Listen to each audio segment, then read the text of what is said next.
मेरे प्यारे साथियों नमस्कार।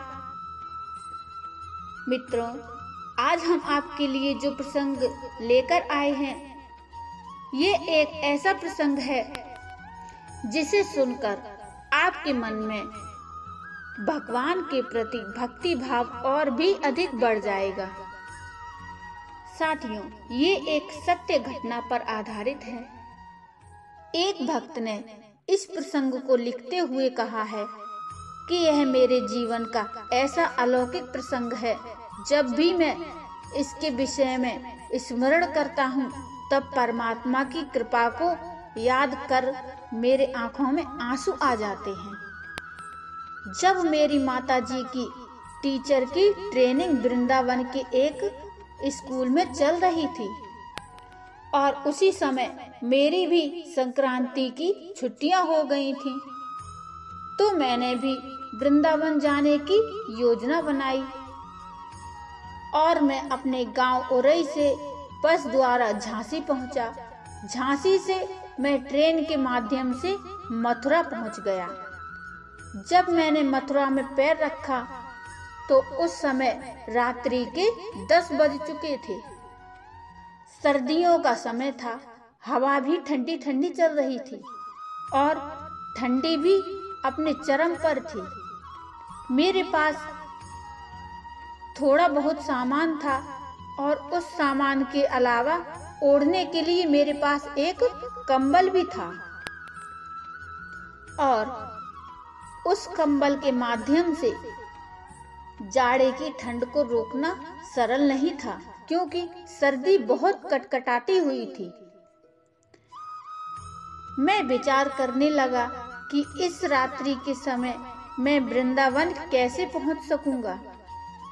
मन में बहुत सारे ख्याल आ रहे थे। कोई सवारी भी नहीं दिख रही थी। अब मैं क्या करूं? मुझे कुछ समझ में नहीं आ रहा था। ठंड के कारण प्लेटफॉर्म पर रुकना भी सरल नहीं था, बहुत ज्यादा ठंडी थी। तभी एक तांगे वाला वहां आया और सवारी ढूंढते हुए आवाज देकर कहने लगा, किसी को वृंदावन जाना है? तब उसकी आवाज सुनकर मैंने ये महसूस किया कि लगता है कि परमात्मा ने किसी को यहाँ भेजा है। तो मैंने भी उसे आवाज देकर कहा कि मुझे चलना है। रंगजी महल के पहले एक अग्रवाल धर्मशाला है, आप मुझे वहां तक पहुंचा दीजिए, क्योंकि मेरी माँ वहां पर किराए के कमरे में रहती है। टांगे वाले ने मुझे अपनी टांगे पर बिठाया और अग्रवाल धर्मशाला के पास उतारकर वो वहां से चला गया। अब वहां पहुंचकर मैं इधर उधर देखने लगा, क्योंकि मुझे अपनी माताजी के किराए के कमरे का पता तो मालूम ही नहीं था। मैं तो पहली बार ही आया था।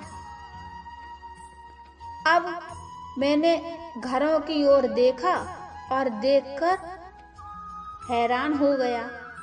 सारे घर बंद थे, क्योंकि रात का बहुत गहन अंधेरा छाया हुआ था और ठंड की अवस्था भी थी।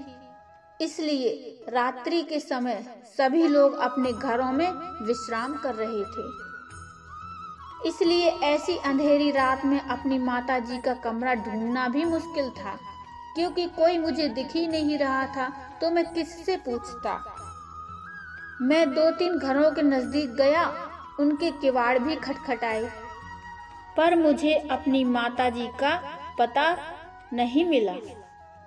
मुझे तो माताजी ने धर्मशाला के पास ही कमरा बताया था। अब वहां कमरा नहीं मिलने के कारण मेरा मन चिंतित होने लगा। तभी मेरे मन में एक ख्याल आया कि वृंदावन में तो वाके बिहारी जी भी रहते हैं।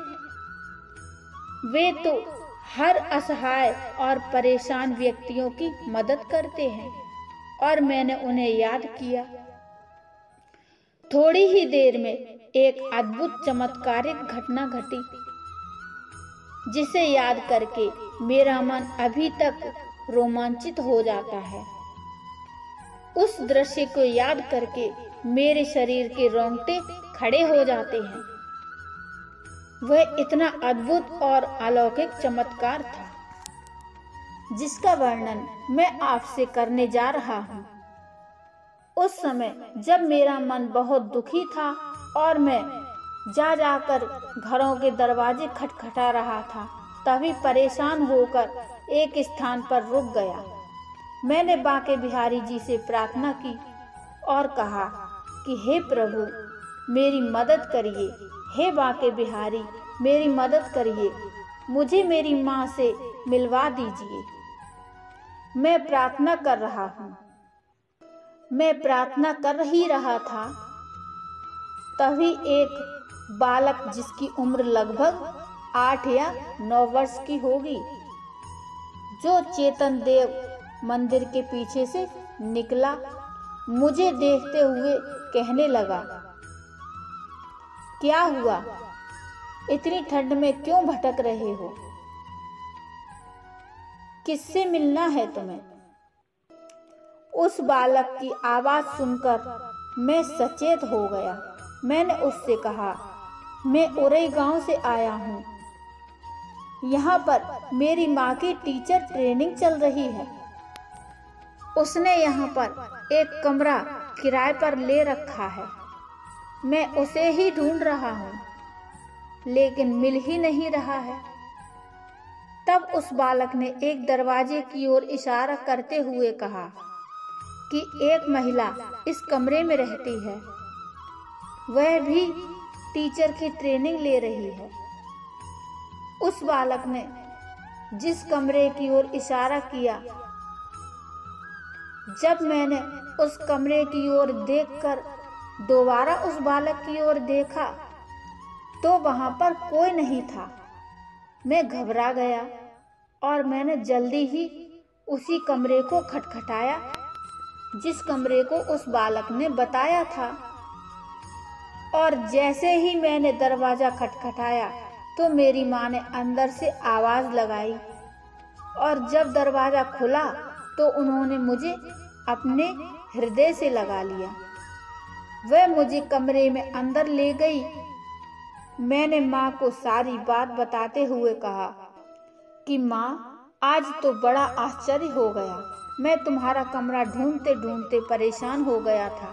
मेरा मन भय से व्याकुल होने लगा था और मैं बहुत चिंतित भी था कि तुम कहाँ रहती हो। तभी मैंने मन ही मन बांके बिहारी जी से प्रार्थना करी कि हे नाथ, मेरी मदद करिए। तभी एक बालक हाफ पैंट पहनकर पता नहीं कहां से वहां पर प्रकट हो गया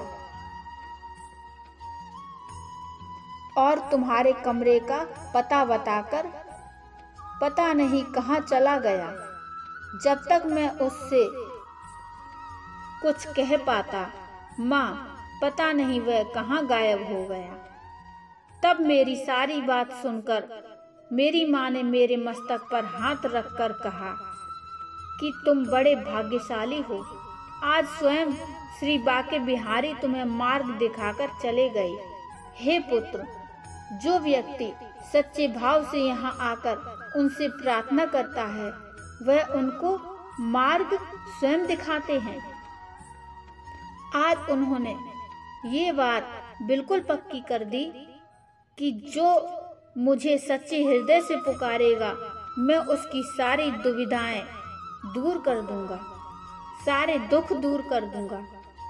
गीता में भी भगवान कृष्ण ने यही कहा है। साथियों, ये एक सत्य घटना है और मैं भी आपसे यही कहना चाहूंगी कि भगवान से सच्चे मन से की गई प्रार्थना को भगवान अवश्य पूरा करते हैं, लेकिन फर्क इतना है कि प्रार्थना सच्चे मन से होनी चाहिए।